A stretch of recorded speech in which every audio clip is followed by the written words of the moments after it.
We then move over to the Hanoverians, starting with George I, who basically inherited the throne because Parliament wanted a Protestant monarch, and political power was increasingly being shifted towards Parliament and ministers. George II was the next monarch, and he was the last monarch ever to lead British troops into battle, which had been a pretty big part of being a monarch up to this point.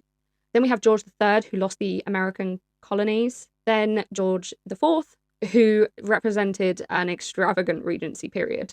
We then have William IV, who ruled during a period of extreme parliamentary reform. And then we have Queen Victoria, whose reign became associated with empire and industrialization. We then move on to the modern monarchy, starting with Edward VII.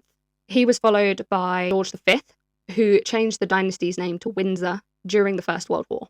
Edward VIII abdicated to marry Wallis Simpson, a divorced woman. He wasn't allowed to marry her, so he abdicated so he could marry her, the issue being that she was divorced.